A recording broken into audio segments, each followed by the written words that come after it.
Hello everybody, this is Dayanand Prasad and I welcome you all in my YouTube channel.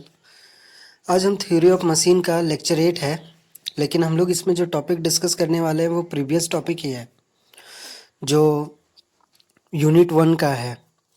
बहुतों को confusion था तो लोगों ने बोला तो मैं इस टॉपिक को लेकर के आया हूँ। 4 बार चेन का इन्वर्सन बहुतों को कन्फ्यूज़न है। 4 बार चेन का इन्वर्सन हम बताए थे कि अगर हम लोग स्मॉलेस्ट लिंक को फिक्स करेंगे तब क्या होगा, स्मॉलेस्ट लिंक के अपोजिट वाले को फिक्स करेंगे तब क्या होगा, और स्मॉलेस्ट लिंक के जस्ट एडजेसेंट वाले को फिक्स करेंगे तब क्या होगा।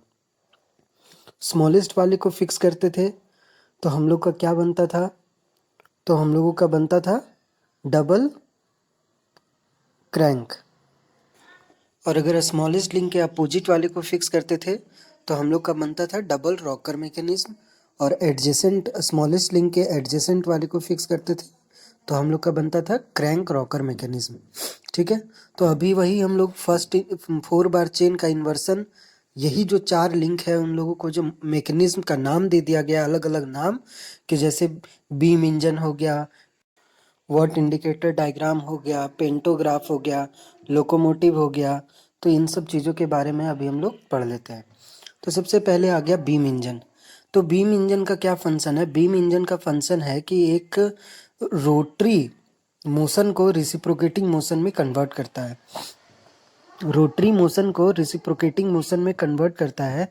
जैसे कि सबसे पहले इसमें देखते हैं कि लिंक कहाँ कहाँ है। जैसे कि सबसे पहले फ्रेम जिसको फिक्स किया गया है लिंक वन के जस्ट बगल में जो राइट साइड में ए बी करके क्रैंक दिया हुआ है लिंक 2, लिंक 3 बी से कनेक्टेड है, लिंक थ्री के ऊपर में वो जो लीवर लगाया हुआ है लिंक 4 है, और piston and cylinder extra accessories जोड़ा हुआ है। ठीक है, तो क्रैंक जब 360 रोटेट हो रहा है, जब ए बी क्रैंक है वो 360 रोटेट हो रहा, तो ये रोटरी मोशन को दे रहा है ऑसिलेटरी मोशन लीवर को, और लीवर उस ऑसिलेटरी मोशन को रिसिप्रोकेटिंग मोशन में कन्वर्ट कर रहा है सिलेंडर पिस्टन में। ओके, तो यही फंक्शन है इसका बीम इंजन का, कि रोटरी मोशन को हम लोग रिसिप्रोकेटिंग मोशन में कन्वर्ट कर रहे हैं, और हम लोग रिसिप्रोकेटिंग मोशन से रोटरी मोशन भी कन्वर्ट किया जा सकता है। ठीक है, वाइस वर्सा होता है, ये सब सारा मैकेनिज्म वाइस वर्सा होता है। तो यहाँ पे हम लोग क्रैंक में मतलब रोटरी मोशन को कन्वर्ट कर रहे हैं रिसिप्रोकेटिंग मोशन में। इसमें पिस्टन सिलेंडर अरेंजमेंट लगाया हुआ रहता है।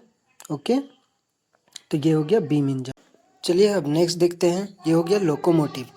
लोकोमोटिव इन्वर्सन में क्या करते हैं हम लोग, इसमें देखिए लिंक 1 को फिक्स किया हुआ है, और लिंक सी और डी दोनों क्रैंक की तरह बिहेव करेगा, दोनों 360 रोटेट होगा। ठीक है, लिंक 3 और बी मतलब लिंक सी और डी दोनों ही 360 रोटेट होगा, और link 3 just opposite to that of link 1। ये एक्चुअली दो व्हील है, ए और बी जो है ये दोनों व्हील है, ट्रेन का व्हील है, लोकोमोटिव का व्हील है, और एक व्हील का रोटरी मोशन को दूसरे व्हील में ट्रांसफ़र करने के लिए, एक व्हील का रोटरी मोशन को दूसरे में ट्रांसफ़र करने के लिए इस मैकेनिज्म का यूज़ किया जाता है। ठीक है, एक व्हील से रोटरी मोशन को दूसरे व्हील में ट्रांसफ़र करने के लिए लोकोमोटिव इन्वर्सन में का इस्तेमाल करते हैं हम लोग, समझे। इसमें लिंक सी और डी दोनों क्या होगा, 360 रोटेट होगा, इसी को हम लोग लोकोमोटिव कहते हैं, और इसको हम लोग क्या कहते हैं, लोकोमोटिव कहते हैं। और यही इन्वर्सन है जिसको हम लोग बोलते हैं डबल क्रैंक मैकेनिज्म। क्यों? क्योंकि सी और डी दोनों 360 रोटेट होता है, इसीलिए इसको हम लोग बोलते हैं डबल क्रैंक मैकेनिज्म। ओके, चलिए नेक्स्ट देखते हैं। अच्छा, एक बीम इंजन को हम लोग कौन सा मैकेनिज्म कहते हैं? क्योंकि इसमें एक क्रैंक है जो रोटेट हो रहा है 360, और एक ऑसिलेट हो रहा है, लीवर 4 जो है वो लीवर क्या हो रहा है, ऑसिलेट हो रहा है। उसके बाद ये जो पिस्टन सिलेंडर है वो तो एक्स्ट्रा एक्सेसरीज है, तो इसको हम लोग क्रैंक रॉकर मैकेनिज्म कहते हैं। Okay, crank rocker mechanism. चलिए अब नेक्स्ट देखते हैं व्हाट इंडिकेटर मैकेनिज्म। ये इंडिकेटर मैकेनिज्म का फंक्शन क्या होता है? ये इंडिकेटर मैकेनिज्म का फंक्शन होता है इंडिकेट करने के लिए।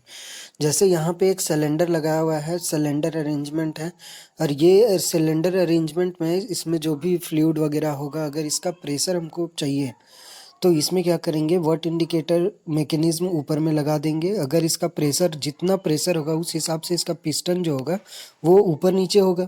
अगर प्रेशर ज़्यादा होगा तो पिस्टन ऊपर जाएगा, प्रेशर कम होगा पिस्टन नीचे आएगा। तो जैसे जैसे ये पिस्टन ऊपर जाएगा उसी हिसाब से जो लिंक 4 है उस वो लिंक 4 जो कनेक्ट कर रहा है पिस्टन को किससे, लिंक 3 से कनेक्ट कर रहा है। और लिंक 2 चूंकि लिंक 1 में देखिए वो फिक्स किया हुआ है, तो जो भी मोशन है वो कहाँ पे मिलेगा हम लोग को, लिंक 3 में मिलेगा। और लिंक 3 में एक स्ट्रेट लाइन वो ऊपर चला जाएगा और ऊपर में देखिए ई पॉइंट के पास एक इंडिकेशन पॉइंट बनाया हुआ रहेगा, जहाँ पे हम लोग इस सिलेंडर के अंदर का प्रेशर हम लोग को यहाँ पे इंडिकेट हो जाएगा पॉइंट नंबर ई के पास। तो वॉट इंडिकेटर मैकेनिज्म का यही फंक्शन है, to indicate the pressure of a cylinder. Indicate pressure of a cylinder को इंडिकेट करता है। मतलब हम लोग रिसिप्रोकेटिंग मोशन को कन्वर्ट कर रहे हैं किसमें, रिसिप्रोकेटिंग मोशन को कन्वर्ट कर रहे हैं हम लोग ऑसिलेटिंग मोशन में। ओके, तो इसका वॉट इंडिकेटर डायग्राम को हम लोग डबल क्या बोलेंगे, डबल रॉकर मैकेनिज्म, क्योंकि यहाँ पे कोई भी 360 रोटेशन वाला कोई भी बात नहीं है, तो इसको हम लोग डबल रॉकर मैकेनिज्म बोलते हैं, क्योंकि दोनों का दोनों ही ऑसिलेट हो रहा है। डबल रॉकर मैकेनिज्म, दोनों का दोनों ही ऑसिलेट हो रहा है।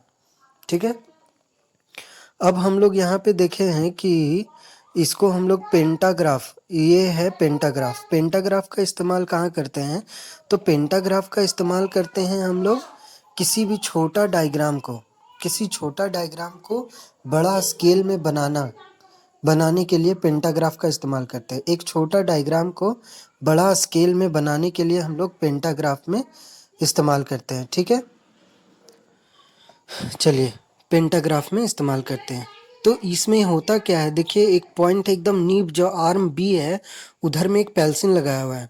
ठीक है, उधर में एक पेल्सिन लगाया हुआ है। जो पॉइंट पाइवोट 2 है वो पाइवोट 2 मतलब एक छोटा डायग्राम को बड़ा स्केल में यहाँ पे पेल्सिन उसको ड्रॉ करेगा।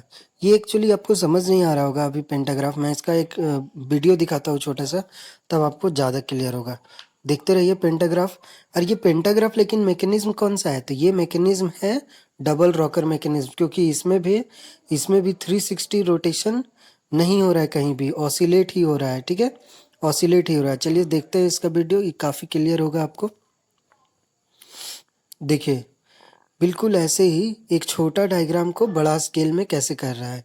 ये पाइवोट पॉइंट है, जो रेड वाला पॉइंट है वो पाइवोट पॉइंट है और इधर बाहर वाला पॉइंट है वहाँ पेल्सिन पॉइंटर लगाया हुआ है, जिससे वो छोटा स्केल को बड़ा स्केल में कर रहा है। ठीक है, इसी का नाम है पेंटोग्राफ और इसी का इस्तेमाल करते हैं हम लोग।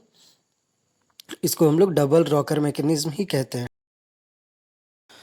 आई होप आपको समझ आया होगा और आपका डाउट क्लियर हुआ होगा। ओके, तो आज के लिए इतना ही।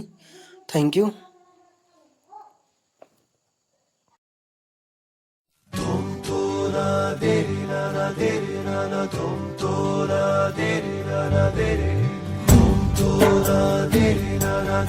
Dum